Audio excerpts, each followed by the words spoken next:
अक्सर आपने देखा होगा बहुत से लोग खाना खाने के बाद उसी थाली में हाथ धो देते हैं। ऐसा करना धर्म के अनुसार गलत है। धर्म शास्त्रों में भोजन करने को यज्ञ की संज्ञा दी गई है, यानी भोजन को यज्ञ करने के समान सावधानी पूर्वक करना चाहिए। जैसे यज्ञ में की गई गलती से सही फल की प्राप्ति नहीं होगी, वैसे ही गलत तरीके से भोजन करने से स्वास्थ्य के साथ कई तरह की परेशानियों का सामना करना पड़ता है। धर्म शास्त्रों के साथ वास्तुशास्त्र में भोजन करने के नियम दिए गए हैं, जिनको हमें अवश्य जीवन में शामिल करना चाहिए। इस वीडियो में हम भोजन करने के सही नियम बताएंगे, इसलिए आप वीडियो को आखिर तक देखें। रसोई और रसोई में बने पदार्थों का सीधा संबंध माँ अन्नपूर्णा और माता लक्ष्मी से होता है। इनकी कृपा से घर में धन धान्य की कमी नहीं रहती। लेकिन जब हम रसोई में बना भोजन करते हैं और उसके बाद उसी थाली में हाथ धो देते हैं, तो इसे शास्त्रों में गलत माना जाता है। ऐसा करने से व्यक्ति को माँ अन्नपूर्णा और माता लक्ष्मी की नाराजगी झेलनी पड़ती है।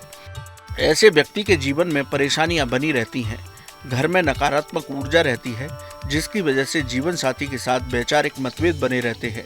अनावश्यक कामों पर धन खर्च होता रहता है। इसलिए यदि आप ऐसा करते हैं तो इस आदत को तुरंत छोड़ दें, वरना आपको भी माँ अन्नपूर्णा की नाराजगी झेलनी होगी। आइए अब आपको बताते हैं कि हमारे शास्त्रों में भोजन करने के क्या नियम बताए हैं। शास्त्रों में भोजन करना यज्ञ के समान बताया गया है। भोजन के द्वारा हम अपनी जठराग्नि को शांत करते हैं। भोजन करते समय मन को शांत रखें।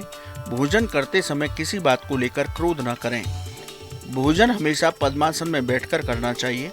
खड़े होकर भोजन करना गलत तरीका है। बिस्तर पर बैठकर भोजन नहीं करना चाहिए।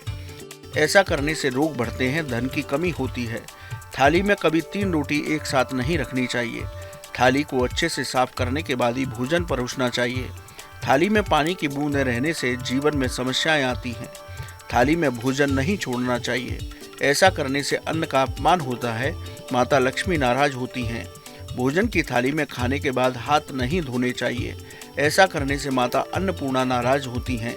जीवन में धन से जुड़ी समस्याएं बनी रहती हैं। भोजन के बाद माता अन्नपूर्णा का ध्यान करके प्रणाम करना चाहिए। इन नियमों को ध्यान में रखते हुए हमें भोजन करना चाहिए। ये नियम शास्त्रों में बताए गए हैं। जो लोग इन नियमों का पालन नहीं करते, उनके जीवन में हमेशा परेशानियां और रोग बने रहते हैं। घर में धन धान्य की कमी बनी रहती है।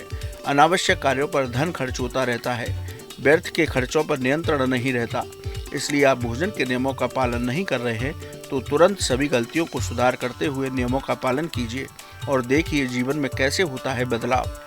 माँ अन्नपूर्णा और माता लक्ष्मी की कैसे मिलती है कृपा। कैसी लगी आपको हमारी ये जानकारी, हमें कमेंट बॉक्स में जरूर बताएं। बाकी धर्म कर्म से जुड़ी तमाम जानकारी के लिए सब्सक्राइब कीजिए हमारा डिजिटल चैनल और देखते रहिए न्यूज नेशन स्तुति।